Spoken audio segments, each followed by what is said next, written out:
People always talk about storytelling. Storytelling. Apparently you've got to have it in your photographs, otherwise you've failed as a photographer. But is it really that important? And what is it exactly? Is this a grand old part of our landscape that has stood the test of time? Or is it just a tree? Is this a beam of light that has burnt through a night storm after a terrific battle with the weather? Or is it just a sunrise? And is this an epic landscape you could imagine yourself hiking around, or just some place in North Wales? Today I'm going to unravel this one thing in your photography that could be holding you back and give you some practical tips that'll actually help. Now, this is one of the things that I've battled with for a while. At school I wasn't the best reader, but when I got into a book, my imagination went wild.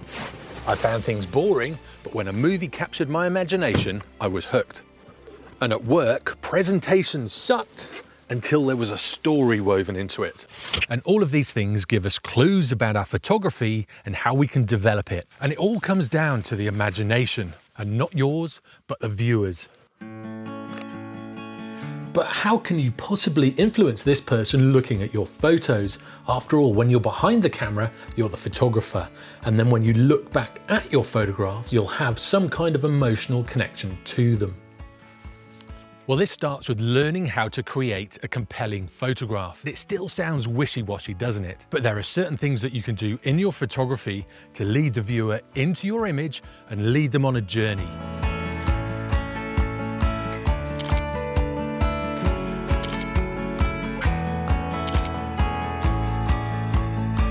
The first thing is to include only what you want them to see.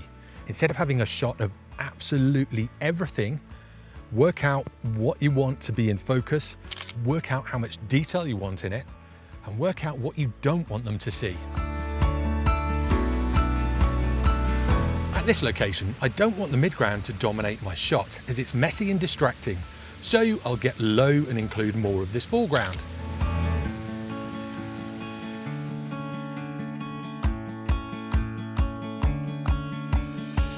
Whereas at this location, I might want to exclude the foreground because it's not adding anything to the photograph.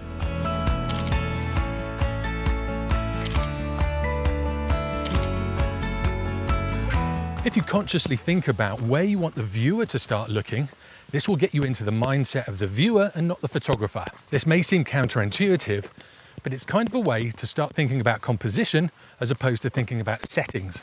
Once you know what you're going to include in your frame, think about what's going to be most prominent. Maybe make that brighter or put that on one of the thirds.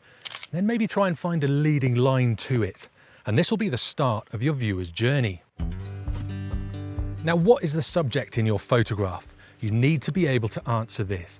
And if you can't, you need to find one in that scene. Say, for instance, here, we've got the lake, we've got the mountains, we've got the weather, and sometimes we've got a reflection when that wind dies off. What is the subject? You can include more than one, but don't include too many, otherwise the photograph will become really busy. And no one likes a really busy photograph. Ansel Adams is quoted as saying, "There's nothing worse than a sharp image of a fuzzy concept." And this is great because it's talking about settings, it's talking about composition, and you could have all of the best gear in the world, you could have your settings down to a T, but you can still get a rubbish photograph. It's all wrapped up in that one quote. Now, from this location, I could shoot a pano. We've got lots of lake, mountains in the background, and then the path on the right-hand side. So very quickly, it could be confusing with lots of stuff. On the other hand, I could shoot a medium shot and just get part of the lake and the mountain in your shot. I could even use a telephoto lens and just grab the top of Triven, so there's lots to think about and lots to take into consideration. And it's all about trial and error. Remember, you've got lots of room on your SD card, so try lots of different photographs, but then get them back onto your computer and analyze them and see which one worked the best. And then the next time you're out, see if you can just hone in on the photographs that really work. Like my mentor once said, "Man who catch fly with chopstick accomplish anything." No, not that one, the other one. The greatest teacher of failure is... So don't be afraid to make mistakes. After all, this is part of the learning process. And this is why I put some of my not so good photos in my videos, to show you that we don't always take those amazing photographs, even though some people might try and lead you to believe otherwise. Now, if this all seems a bit daunting, start to think about what you're shooting. and try and capture it in a sequence of shots. It doesn't matter how many shots you take, just try and edit them down to as few as possible. Start off with maybe 30 shots, then 20, then 10, then 5, and try and narrow it down to as fewer shots as possible. Say for instance, the weather got better or the weather got worse. Does it tell that story? Or say if you're going out with a load of friends on a long hike, does it tell the story of the day?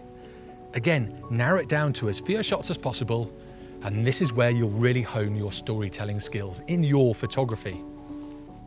I have to admit, I sometimes miss this out in my photography, and I've been doing it since the mid-90s, so it's something that we're all working on. But this is what makes photography so great. No matter where you are on your path, you'll always learn something new, and you'll always develop on that journey. So keep going with it. I sometimes get it in one shot, other times I get it in a handful of shots, and sometimes I just don't get it at all. And this is what keeps me coming back time and time again to photography. It's frustrating, it's infuriating, but when you get a shot, it's so rewarding and it makes it all worthwhile. This is basically storytelling in pictures. Try and tell that story in as fewer photos as possible. Learning this skill is so much important than buying a new bit of gear or getting a brand new camera. And once you learn this skill, your photos will be so much better than most of the other photographers on the planet. Now, composition adds so much to the storytelling aspect of your photography. And to take this to another level, you need to watch this video next to really learn how to construct your images effectively.